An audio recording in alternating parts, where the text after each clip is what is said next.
1970 had more than its fair share of natural disasters.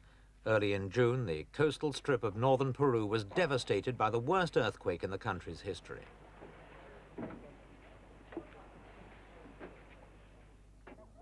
"50,000 were killed, another 50,000 injured, and nearly 250,000 made homeless, most of them poverty-stricken Indians. But this disaster was tiny compared with what happened in East Pakistan. On the night of September the 12th, the cyclone in the Bay of Bengal swept 30-foot-high tidal waves over large areas of the unprotected Ganges Delta. Ships and houses, men and cattle were carried away in the deluge, which was accompanied by 150-mile-an-hour winds. Thousands of corpses still lay unburied days after the waters had receded.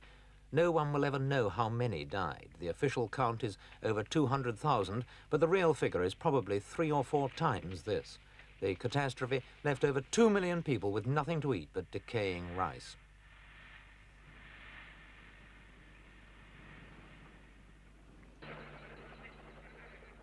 The disaster, immense though it was made even worse by the Pakistan government's incapacity to deal with it. President Yahya was severely criticized in his own country for allowing a situation in which only one helicopter was available to distribute relief throughout the whole of East Pakistan. Aid flowed into Dhaka from all quarters, but getting it from there down the hundreds of tiny rivers to the islands of the Delta often took several days.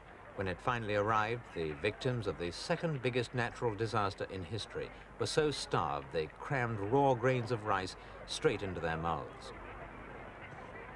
We have commit and we have liftoff at 2:13. The Saturn V building up to 7.6 million pounds of thrust, and it is clear. 1970 was also a year of achievements. In April, Americans Frank Lovell, Fred Hayes and John Swigert set off for the moon in Apollo 13, attempting to emulate the 2 successful landings of last year.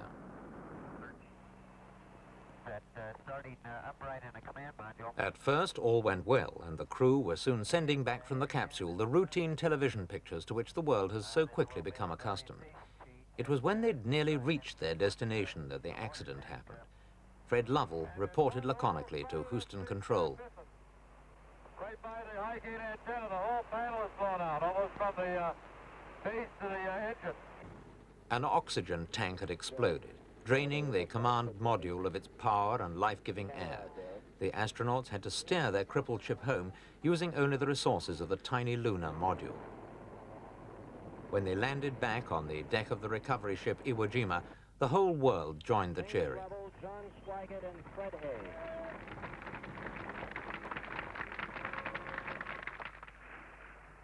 There were others in 1970 who found adventure enough in this world. In May, Norwegian explorer Thor Heyerdal took a crew of 7 on a perilous journey across the Atlantic in a boat made out of nothing more substantial than papyrus reeds. This was Heyerdal's second attempt to make the crossing from North Africa to Mexico and thus prove a cultural link between the two. Although his craft was heavily waterlogged, he made it safely to harbor.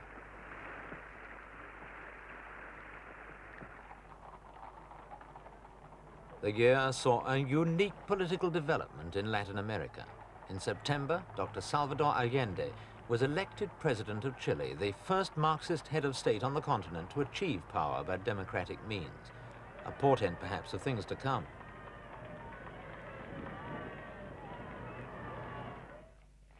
Elsewhere in Latin America, so-called urban guerrillas held diplomats to ransom to achieve their ends. Karl von Spreti, West German ambassador to Guatemala, was killed by the guerrillas when the government refused to meet their demands.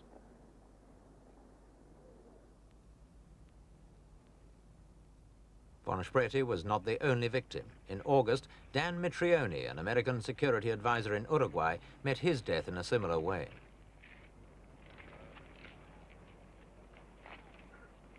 The waves of shock and outrage which these deaths provoked did not prevent the same technique from being used by